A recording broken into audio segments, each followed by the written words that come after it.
Bueno, gracias a los organizadores y a todos vosotros por vuestra paciencia y por el interés, ¿no? Qué duda cabe que este es la referencia para nosotros, a los españoles, es la referencia europea, porque aquí es donde se debaten y donde aprendemos realmente las aplicaciones tecnológicas nuevas que están mudando claramente nuestra especialidad. Y como se ha visto, bueno, incluso la docencia del pregrado, pues claro, todo. Y como sois más jóvenes, es el tipo de tecnología que va a modular vuestra vida profesional en los próximos años. Digo vuestra porque ya la mía se va camino del final, ¿no? Poco a poco. Creo que hay unas playas muy bonitas por ahí esperándonos, ¿verdad? Para algunos ya están más cerca. Bien. Bueno, lo dicho. Entonces, cuando Marcial contactó y tal, pues yo, que últimamente le estoy dedicando mucho tiempo a los problemas relacionados con el diagnóstico del cáncer de vejiga estadio T1, el músculo invasivo, pues le sugerí la posibilidad de revisar un poco esta cuestión en tanto los aspectos anatomopatológicos que creo de interés y también presentar brevemente una pequeña parte de un proyecto que incluye patología digital en relación con este tipo de tumor. Y ya lo vais a ver, es una presentación cortísima para las que yo hago y bueno, creo que nos divertiremos un poco. Entonces, 20 minutillos por ahí, está bien. Y así nos va bien. Bueno, pues esto es lo que tenemos que saber, ¿no? Es decir, aquí, por aquí, quizás, por aquí. Funciona, perfecto. Aquí tendríamos la pared de la vejiga, la recordamos, ¿verdad? La mucosa. Aquí tendríamos la lámina propia, la muscular, todo eso. Entonces,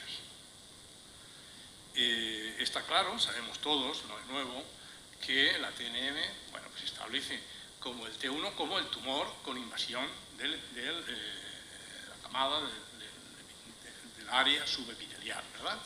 Y eso es porque hay datos muchos, evidentes, de que los tumores T1 son más malos que los TA, es decir, los que lo invaden son menos malos. Entonces, ¿qué es lo que pasa realmente en el mundo con el T1? Primero, que es un tipo de tumor que es difícil, porque está muchas veces machacado y quemado por el receptor. Segundo, porque en el fondo hay que tener experiencia. Y tercero, porque implica terapias que algunas veces son agresivas. Y entonces es bueno que cuando a alguien le ponemos una terapia que es agresiva, que le sirva de algo, ¿verdad? Si no, mejor no ponérsela. Y además de eso, ahora, en los últimos tiempos, con la aparición de las nuevas terapias de diana y todo eso, inmunoterapias y otros tipos de targets, que creo que Enrique de Álava revisó un poco el tema de la patología predictiva y todo eso ayer.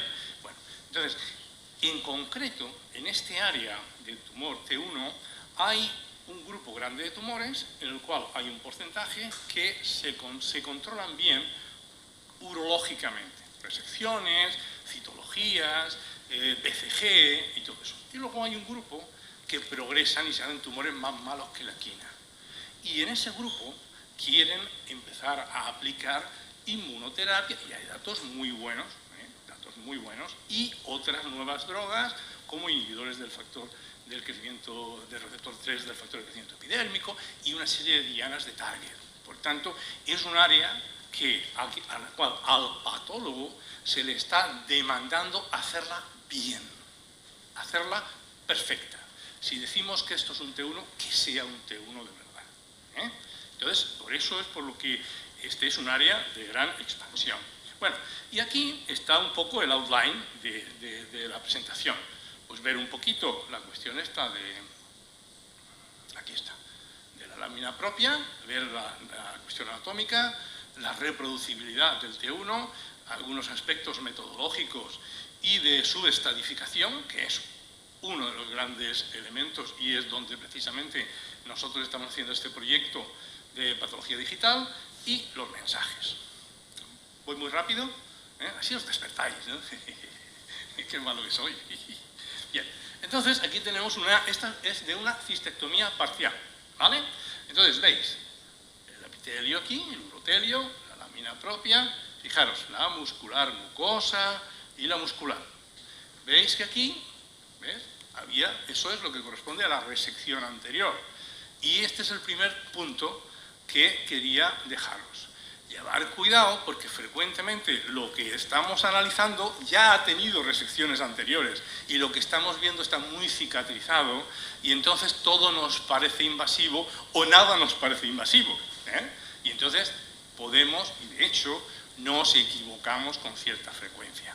Y los urólogos, como ellos ven las recidivas, las cosas, lo saben. Entonces esta es un área en la que la patología no española, patología en general tiene que mejorar. Y lo va a hacer de cara debido precisamente a la innovación tecnológica. ¿Por qué? Porque las drogas no le vamos a meter inmunoterapia a alguien que no tenemos una certeza del diagnóstico. Y eso es muy importante. Y lo mismo con otros tipos de drogas, ¿no? Bien, entonces esto recordarlo. ¿Por qué eso es importante? Que uno de los elementos para establecer el T1 en cuanto a su gravedad, a su riesgo de progresión de enfermedad, es utilizar un elemento de invasión. Y entonces, si invade hasta la o antes de la muscular mucosa, está por aquí, lo habíamos visto, aquí, ¿veis? Si invade aquí, pues no es lo mismo que si invade hasta aquí. Puede estar aquí en medio y tal, todo eso. Y entonces ese elemento pues se utiliza. Y ahora os mostraré datos de significado. Luego, aquí tenemos unos ejemplos para también que aprendamos cómo se utiliza la cuestión de la muscularis mucosa. ¿Veis? Que está presente en las resecciones entre el 50 y el 80%. No está siempre. Y yo diría que lo del 80% es muy optimista, muy optimista. Mejor nos quedaríamos, en mi experiencia por lo menos, en torno al 50%. Y básicamente lo que vamos a ver es hay filetitos de músculo liso separados por un estroma, veis frecuentemente que es un tipo mixoide, con algo de inflamación, y algunos vasitos hay pequeños. Y cerca de ellos suele haber algún vaso más grande, que aquí vemos en más detalle, veis que puede ser vasos muy grandes. Tal es el caso que algunos patólogos, cuando no tienen claramente áreas ricas en el muscular mucosa, entonces lo que utilizan son la capa vascular media a nivel de la lámina propia, que, como veis aquí, se puede marcar muy bien con marcadores de músculo liso. Esto era desmina. Entonces veis que apenas hay fascículos de músculo liso por aquí, sería la lámina propia, pero que la capa vascular está perfectamente identificada. Entonces, eso lo utilizan algunos. Otros dicen, eso no es correcto, pero en fin, hay quien lo hace. Bien, y este es una imagen para recordaros. Esto es lámina propia y son fascículos de muscular mucosa, insisto. En medio de ellos hay un tejido conectivo laxo, a veces incluso mixoide. Hay vasitos capilares, y hay a veces fibroblastos por ahí. Esto es muscular propia, son fascículos grandes, redondos. En medio no hay nada, y entre esos fascículos grandes y redondos hay colágeno y vasos de mayor tamaño, y a veces grasa. Por tanto, recordad, para diferenciar lo uno y lo otro en la rutina. Otros, ¿qué hacen? Pues incluyen inmunistoquímica y entonces utilizan lo más así fashion para algunos de los colegas es utilizar eso que llaman la esmudelina, que lo venden ahí, que está disponible, es un anticuerpo, ¿verdad? Bien, entonces, la recomendación es básicamente no utilizarla, pero aún así, a pesar de haber recomendaciones, como tampoco los datos son súper fuertes, súper buenos, pues al final, pero bueno, creemos que no es adecuado, vale, recomendación. Pero la realidad es que hay gente que lo utiliza. Entonces, ¿en qué se basa? Se basa en esto, en que la esmudelina es negativa o débil cuando en la muscularis mucosa. Entonces nos permite diferenciarla. Pero ¿cuándo va a permitirnos diferenciarla? El caso que no es necesario. El que hacemos para la foto, o el que dice, mira qué obvia es, anda, vamos a hacer, oye, claro, es que era obvio. El caso que es duro, que es difícil, ni con esmudelina lo resolvemos. Conocimiento y visión de patólogo. Eso es lo que lo resuelve. Bien, otros utilizan el Caldesmón. ¿Por qué? porque nos da un mapa anatómico del tejido muscular liso, y eso ayuda. La localización, mira, yo no sé, pero eso está donde tiene que estar la muscular hipocosa, por tanto, puedo asumir que lo es. Bien, y eso está donde está la muscular propia, igualmente. Y luego otros utilizan la desmina. Yo, las pocas veces que utilizo inmunistoquímica en este área, utilizo desmina, porque me da un mapa, y ese mapa me ayuda mucho. Me ayuda mucho saber dónde estoy en una resección ahí fragmentada, y la localización anatómica de los pequeños fasciculitos de músculo liso me ayuda mucho a diferenciar invasión de no invasión. Yo lo hago muy poco, la verdad, sinceramente. Y ahora hay algunos que están utilizando la pimentina. Fijaros, no tengo ni una foto, fijaros el interés que tiene. Pero dicen que funciona bien. Entonces, que en la muscular mucosa la pimentina sería positiva y en la muscular propia negativa. Volvemos a lo mismo. El caso raro, difícil que vais a tener, no os lo va a resolver. Pero podéis probar. Si lo resuelve, magnífico, ¿verdad? Bien. Entonces, decíamos que el T1 no es fácil. Datos de reproducibilidad son asustadores cuando se comparan. Pero no voy a leerlos todos. Voy a solo a citar este artículo, que es el más reciente. Últimamente no hay muchos estudios de esto. Este es un estudio en el que yo colaboré. Yo proporcioné los casos. Y luego me reuní y participé ya con los demás. Pero yo proporcioné los casos difíciles. Y entonces, fijaros, aquí los casos se enviaron con láminas, microscopio, a una serie de patólogos súper expertos. Jonathan Epstein, Mahmoud Amin, toda esa gente. La creme de la creme. Y entonces, veis ahí, full agreement, 44%. Es de pena, ¿verdad? Es de pena. Y queremos darle tratamiento a estas personas. Bueno, entonces, cuando ya fuimos a la mayoría y quitamos 2 casos por ahí, que en realidad eran 2 casos que algunos supuestos sabios no supieron interpretar bien, pero eso es otra historia. La cuestión de la sabiduría siempre tiene mucho interés. Y entonces llegamos en ese momento pues a tener un 72%, que ya no estaba mal, y un kappa de la orden del 50%. No es maravilloso, pero en fin, indica complejidad, lo que habíamos dicho, y yo creo que es la experiencia que todos tenemos, ¿no? Bien, entonces, nosotros hicimos hace 18 años una publicación que se citó mucho y que se utilizó mucho más que citarse en la práctica, que era ese título, Stage 1, Diagnostic and Criteria and Pitfalls, ¿no? Y se publicó en esta revista, solo que hace 18 años, en un número especial de uropatología. Y entonces, pues ahora, 18 años después, hicieron otro número y nos pidieron que revisáramos el mismo, con lo cual, si veis esta página, parece el mismo artículo, porque todo es igual, título, todo. Claro, los contenidos han mejorado, pero la esencia es la misma, son los criterios que podemos utilizar. Si queréis el artículo, solo tenéis que pedírmelo porque no está libre, pero yo os lo envío. ¿Vale? Entonces, la esencia de esto, que criterios para que el patólogo en su rutina diaria consiga diagnosticar bien la mayor parte de los casos, los hay. Y que si ve casos, entonces estudia un poquito, una revisión como esta, y entonces con esto tira para adelante. Eso os lo digo, pero ya os digo, si tenéis algún problema, solo pedirlo y yo os lo envío. Entonces, eso era la primera cosa. La segunda, esta imagen. ¿Cuáles o quiénes de los que estamos aquí en la sala consideramos que esto es invasión? Yo he visto casos, y diría que incluso con cierta frecuencia, que áreas como esta la llaman invasión. ¿Estamos de acuerdo todos? No es invasión. Clarísimamente no es invasión. Clarísimamente no es invasión. Y aquí tenéis una tinción de colágeno 4 de membrana basal. ¿Veis? Esto no es ni más ni menos que un fondo de papila. El fondo de la papila.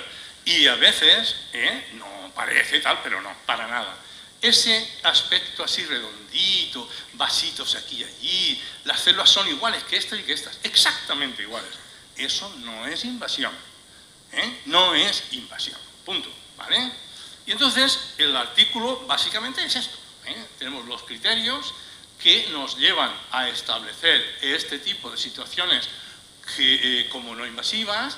Luego, algunos tipos de pitfalls que puede haber en relación con el cauterio y con otras cosas que también están definidos los protocolos para alcanzar diagnósticos razonablemente eficientes. Luego, los aspectos celulares y de tipo de estroma que nos clarifican el por qué eso es invasión y otras veces no, con ejemplos visuales. Y luego el tema de algunas variantes que tienen cierta dificultad a la hora de, pero que una vez también las conocemos, también se pueden diagnosticar. Y luego tenemos muchos ejemplos. Aquí tenéis, fijaros, muscular mucosa y celulitas por ahí, ¿verdad? Aquí tenéis algo que utilizamos, recordad, otro tip importante. Las queratinas de amplio espectro marcan perfectamente la microinvasión, las celulitas que están a invadir y tal, y nos van a ayudar. Si hay una atención importante, algunas células miofibroblásticas de la lámina propia también se marcan con este tipo de queratinas. Por tanto, tenemos que ver la apariencia histológica de las células y eso es lo que nos va a decir, esto parece que es tumor. Y luego será positivo o no, ¿entendéis? Pero si no parece tumor, probablemente es que no lo sea. Por tanto, la hematoxilina, fundamental. Pero esto también nos va a ayudar mucho. Entonces, ¿qué apariencia tiene la invasión?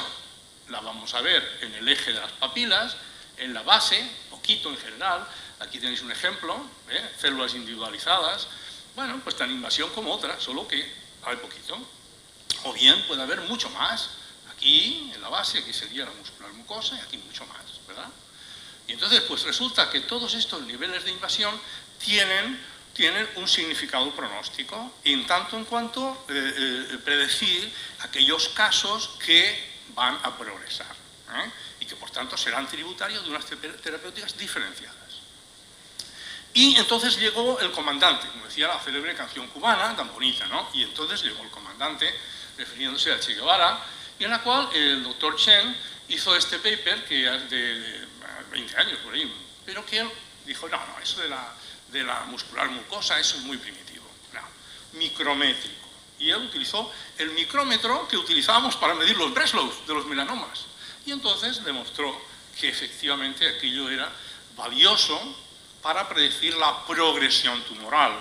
Pero casi sin darse cuenta abrió un modelo diferente, contrario a la anatomía, que era cuantificativo. Y por tanto eso hoy lo vemos como una apuesta importante de que se puede beneficiar precisamente de la patología digital. ¿Entendéis? Y esa misma línea la han seguido otros autores. Entonces aquí, por ejemplo, son las cantidades de tumor en relación con los oculares, con los objetivos del microscopio, sabiendo lo que hay en cada una y su buena correlación con parámetros también de progresión y demás, ¿verdad? Es decir, este es un trabajo muy de patólogo. Todo lo que cabe en un foco de microscopio de gran aumento es focal. Y lo que tiene más que eso es extensivo o multifocal o no focal. Y entonces las diferencias son claras. Por tanto, esto es lo que más nos gustaría a nosotros. Pero no goza de, y ahora os voy a mostrar por qué, no goza de validaciones adecuadas. Y aquí algo parecido, pero utilizando de nuevo anatomía. El eje, luego la zona más basal y la zona más media y tal. Es decir, básicamente lo mismo de lo mismo de lo mismo, pero en esencia anatomía y cuantificación. Aquí ya la esencia máxima de la cuantificación. Sumamos con un micrómetro, sumamos todos los foquitos que hay de invasión en el tumor. Y entonces llegamos y decimos, uy, eso es muy interesante, le llamamos hasta con un nombre fashion, Alike. Que eso no es fashion, Y entonces decimos, ajá, si mide más de 2,3 milímetros en total, esa suma, malo. Pero asumimos un 30% de falsos positivos, ¿no? Bien, entonces es importante. Y entonces llegó la inteligencia artificial. Bueno, no voy a hablar de eso, entre otras cosas, porque no sé mucho. Pero, ¿dónde está la inteligencia artificial en esto? Aquí tenéis un paper de revisión reciente, bonito, útil. Primero, lo que más les interesa a esta gente es la radiología. Porque la radiología sabemos que en el futuro con este tipo de algoritmos nos va a estadificar mejor los tumores y por tanto los T1 esperamos que algún día nos lo van a dar ya. Ya esto es un T1, ¿eh? Y nosotros tendremos que aportar otros parámetros.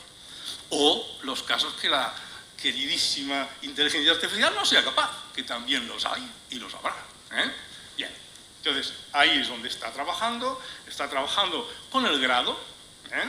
Con los núcleos, grandes, pequeños, tal, es relativamente fácil.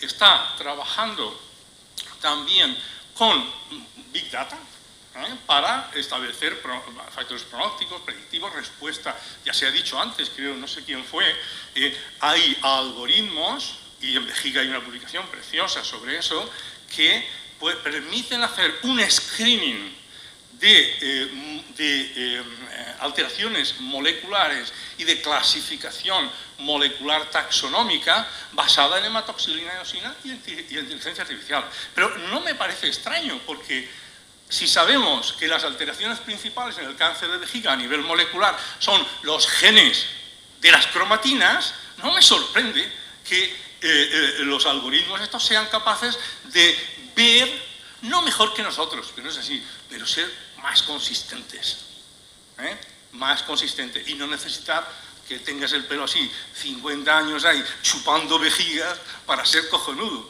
El algoritmo nos ayudará a hacerlo mejor. Y eso no es el futuro, eso ya es casi el presente. Y me gusta poder decirlo, ¿no? Entonces, la esencia de esto es anatomía versus cuantificación. Y en la cuantificación tenemos micrométrico, tenemos foco único o múltiple y la suma. Y esta es la esencia. Y luego hay variaciones de todo esto, todas las que queráis. Y recientemente, en septiembre, hemos tenido la reunión del grupo de vejiga de la Internacional de Uropatología, y entonces hubo un working group de esto, de subestadificación de T1, yo fui el chairman, bueno, pues como podía haber sido cualquier otro. Y entonces hicimos una encuesta, un survey, y aquí, fijaros, sobre el 40% de los que respondieron no hacen subestadificación del T1, es decir, importa una mierda, el T1 y fuera. ¿Por qué? Porque son uropatólogos de la próstata. El enemigo. Es una broma. Segundo, yo luego eso os lo cuento.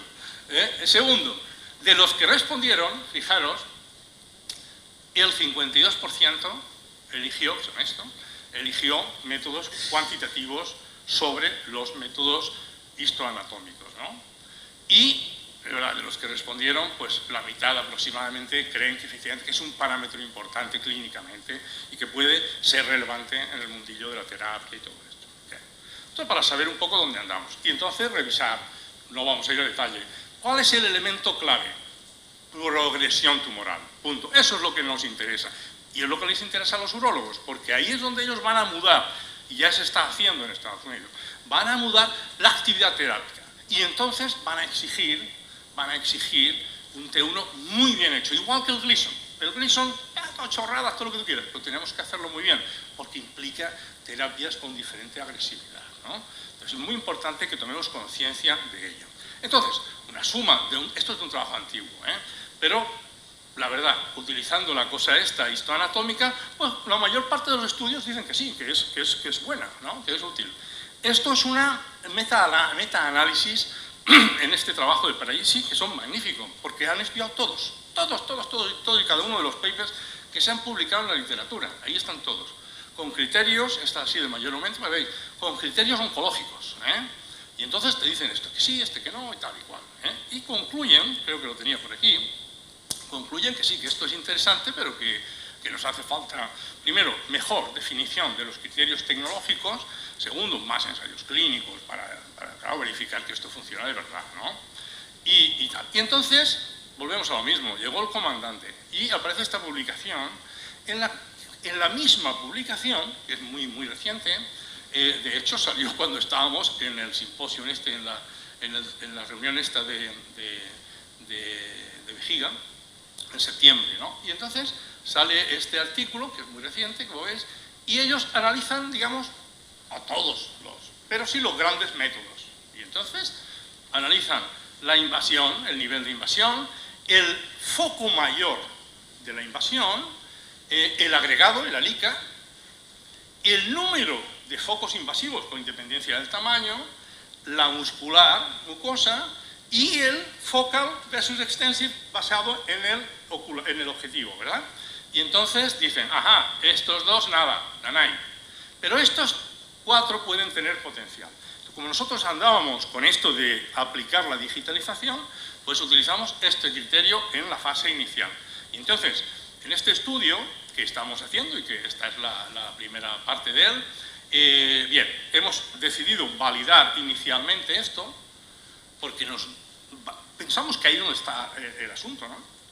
Y entonces, hemos hecho una cohorte de 160 casos y se ha hecho un estudio preliminar con 36. Y se ha estudiado la progresión tumoral y la supervivencia cáncer específica. Y entonces, bien, este estudio es el tercer estudio de una serie de ellos, de 3, que hicimos.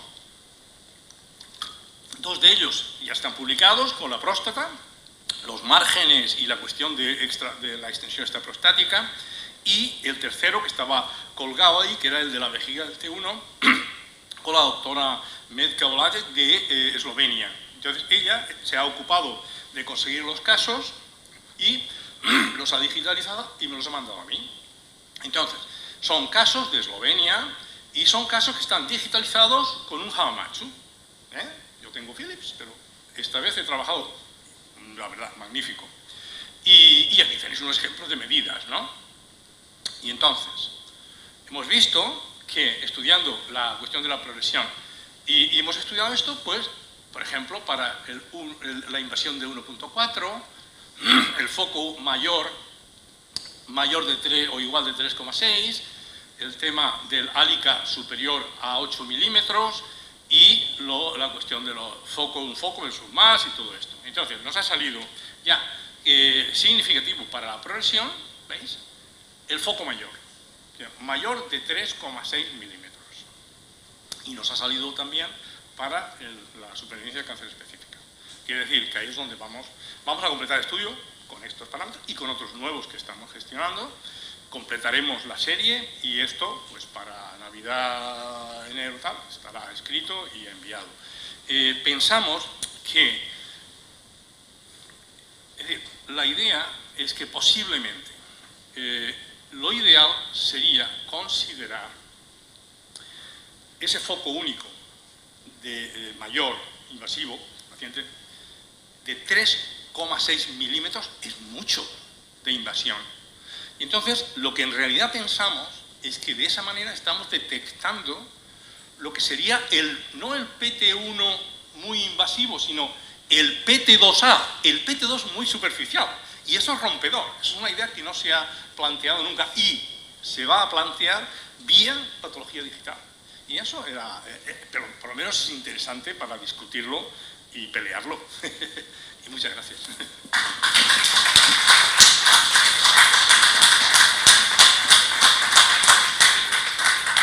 Vamos. Muchas gracias, Antonio. ¿Proseguimos? ¿Alguna pregunta para el doctor López Beltrán?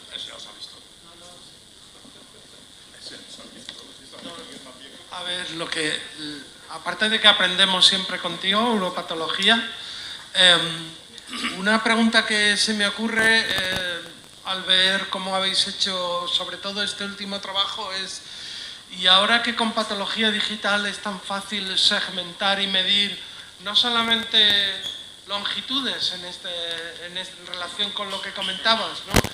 de ese umbral en los 3,6, sino ¿por qué no medir áreas? ¿Por qué no sabéis? Ese es uno de los parámetros objetivos nuevos que pensamos y vamos a intentar hacer una cosa de volumen también. Eso está previsto. La fase inicial era validar algo que ya sabemos que está en la literatura, o si ya nos sirve de punto de comienzo. Pero la idea, vamos a hacer muchos puntos de corte y vamos a hacer mediciones de área.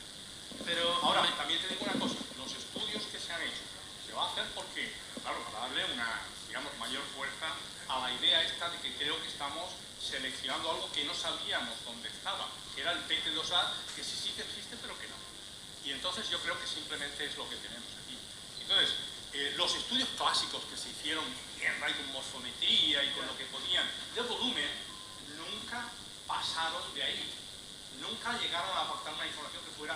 Lo que es verdad es que la flexibilidad que nos da ahora la disponibilidad de computación y tal es mucho mayor. Sobre todo mi recomendación sería que busquéis alguna herramienta que os permita automatizar todo ese proceso. Claro, lo que no puede ser es que andéis dibujando manualmente toda ese área. Pues infelizmente hasta ahora siempre nos hemos quedado de esta manera. Se publica tal, intentamos ya meter herramientas más nuevas, pero hasta ahora no hemos conseguido. Entonces estoy intentando negociar con unos ingenieros, es decir, la vejiga, sinceramente, cuando hablas con la gente de inteligencia artificial, de ingeniería, de empresas y tal, no les interesa. Esa es solo la próstata. Yo estoy haciendo cosas o colaborando en cosas de próstata. La vejiga no le interesa. Punto. Y entonces es difícil. Entonces, a nivel ya más personalizado, estoy en contacto con un ingeniero que quiero ver si conseguimos que nos pasen información y herramientas para nosotros aprender machine learning y algunas cosas de estas para enriquecer este tipo de estudios que creo que los dejaría más actuales. Así lo haremos. Gracias.